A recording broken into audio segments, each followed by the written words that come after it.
So DJI Osmo Action 6, they have been improving the action camera one after one. This is even better. It got the wireless mic that directly connect to that, and then bigger sensor, and now it actually got aperture in the lens.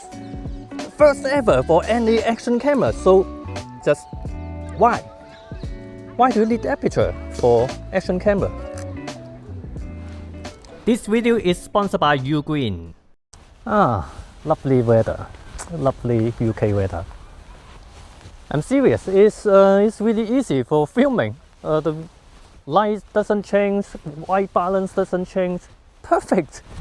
Anyway, this is new. The Action 6, Osmo Action 6. There was once it was just DJI Action 2, DJI Pocket, and now it's Osmo again. Another thing interesting is that the last one was DJI Osmo Action 5 Pro. But this is not Pro, this is just 6. But this is better than the 5 Pro for some reason. This got a big sensor, big-ish. I mean, it's got a bigger sensor than before. This is 1/1.1 inch sensor. Now, let's make something really clear here. It is a larger sensor, but the pixel size is the same between Action 5 Pro and Action 6. Why is that? Now, this is just my speculation. Action 6 having a larger sensor basically because it's larger on the top and bottom, same pixel size. And when you shoot a normal 16:9 video, it is actually using the same area of both sensors. So yeah, larger sensor, same pixel size. But why square?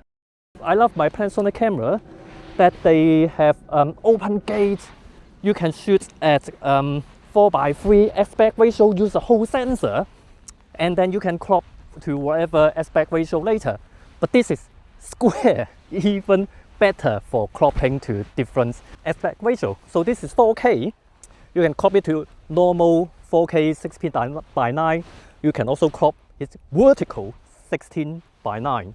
It is super convenient to someone like me who want to edit a horizontal and a vertical video from the same file. If you only want to shoot vertical video, you don't even have to rotate the camera because it's a square sensor.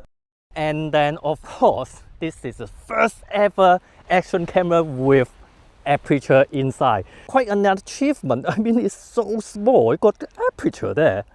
The DJI drone start to have aperture. They start to have like 2 stops of aperture, but now this is like f2 to f4, so it can do 2, 2.6, 2.8, 3, can't remember now, 3.5 and 4.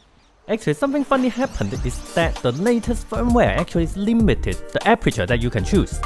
So with auto, it can automatically choose from f2 to f4 for you, but in manual mode, now it's just 2.6, 2.8 and 4. But I'm sure you can choose f2 before because I have taken test shots. This is f2. This is f2. So one thing about aperture is that it could improve image quality, and if you compare it to f4, yes, f4 is sharper than f2. But as I mentioned, you can't use f2 manually now. So maybe I should show you f2.6. It actually looks the same as f4. Now the only time you can manually choose f2 is in super light mode. And the first time when I heard of this, I think, oh, this is great. I can have 180 shutter angle. I can stick it to 180 shutter angle. But for me, I really wanted to use kind of S mode on it. It doesn't have an S mode, but I want to use S mode on it. But this, when you choose shutter speed manually, then you can't have auto aperture. If you have everything auto, yeah, it will choose the aperture for you. But why all the video geek keep talking about 180 shutter angle, whatever? The thing is, motion blur. Basically, if I'm using full auto here, now it will use a quite fast, relatively fast aperture. I mean, relatively, because it's not that. It's really great today. Usually, when it's bright, it will use a fast shutter speed. For some people, you probably can't see it. Before I realized this, I don't see any problem with this, but when you start seeing it, you see it everywhere. So now I'm using 1/50 of a second shutter speed. Can you see the difference? If you can't, put it side by side. You can see this is blurry. If you are from a photography background and you just start making video, you're like, oh, why would I want blurry? But then this is actually more natural because your eye in the real world, you actually see motion blur. And in a video, you want to see motion blur as well. With the Aperture, what I'm really excited is that I can use a slower shutter speed and use a smaller, I can use a smaller aperture so that I can use a slower shutter speed. Finally! Of course, a lot of time f4 is still not enough. You still need a proper anti-filter, but it still helps when it's not so sunny. I think the problem with action camera, not just this, the stabilization, it's just really strong. It's good for action stuff, right? It's an action camera. But if I want to shoot something like this, you will see some weird stabilization motion blur. This motion blur is induced by the really strong stabilization.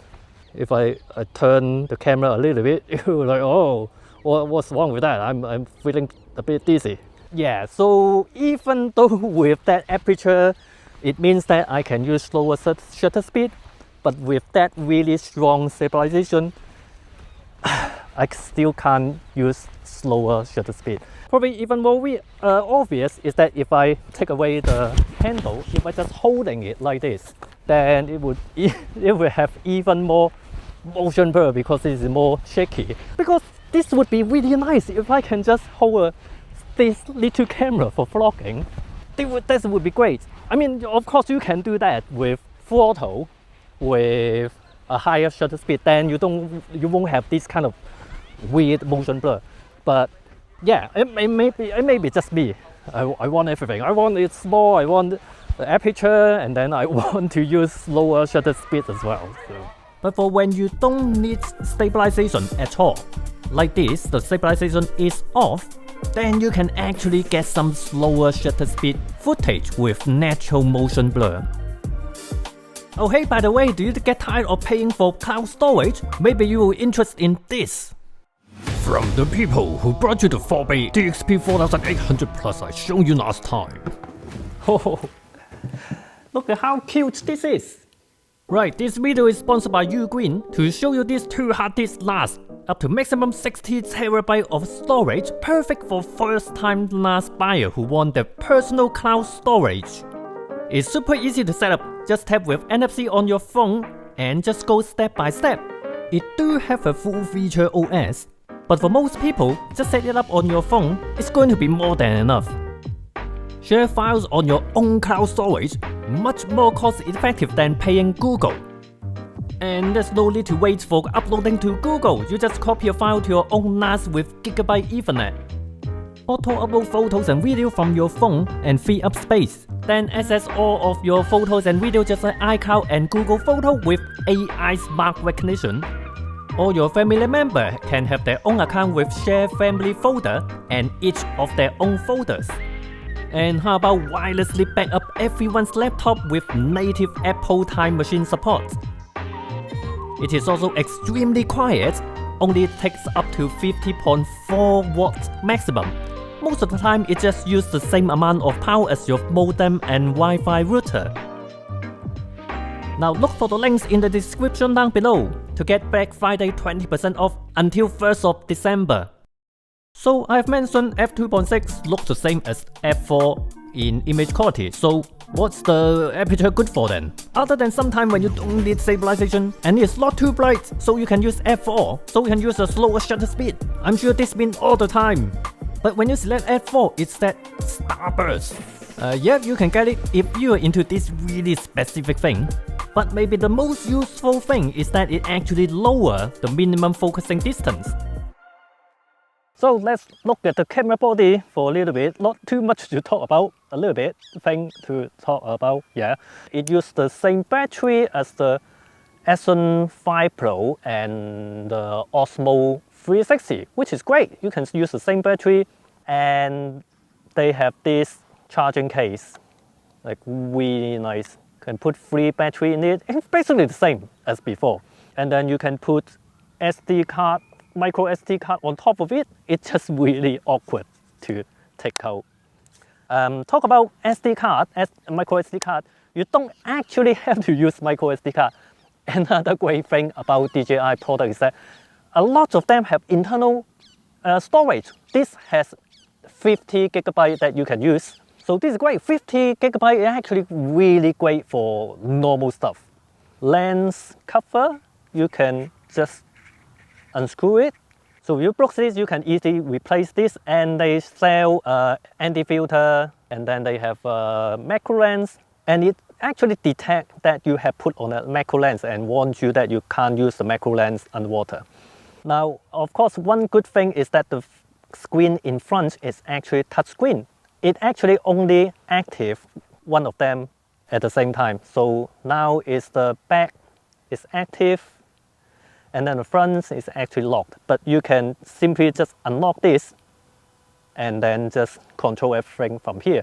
One thing I really love is that when you start recording, if you swipe up or down, you can set up the sleep timer of the screen. So you can have 5 minutes. You can have it always on. So especially when you're vlogging, you want to see this screen.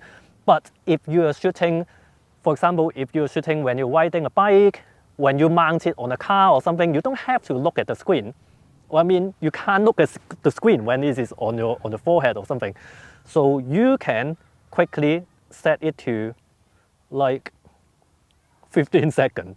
The only thing is that it only shows you that the very first time you set up this camera and you hit record. And it will show you that, it will tell you that you can swipe down to set that. After that, if you miss that, that's it. You won't even know there's a feature like that. I would hope that it would have an icon. It could have been an icon somewhere that showing you there's an icon, and then 5 minutes. If you tap that, you can just change it there. Yeah, I would rather I think it should be like that. Another thing happen when you first turn it on is that DJI always have to do. It's that you have to activate it. I've mentioned it before. It's annoying, it's unnecessary. It's just to get you to download the app and create an account. So this is the new DJI Action 6 with its innovative first in the world aperture in an action camera. But I think it's just a nice thing, nice to have, not a must. It do allow it to go up to f2 compared to the usual 2.8. But other than that, it don't actually improve image quality that much at f4. f4 isn't really small enough so that you don't have to use anti-filter. And the little square sensor, it would be useful for me, but probably not for everyone. I think if you have the DJI Action 5 Pro, there's no need to upgrade to Action 6. But if you need a new action camera now, you are not going to get the old 5 Pro, right? And you're probably not going to consider GoPro. The current GoPro 13 is from September last year, and it is almost the same camera as the 12 as well. GoPro 13 is fine with a really good stabilization.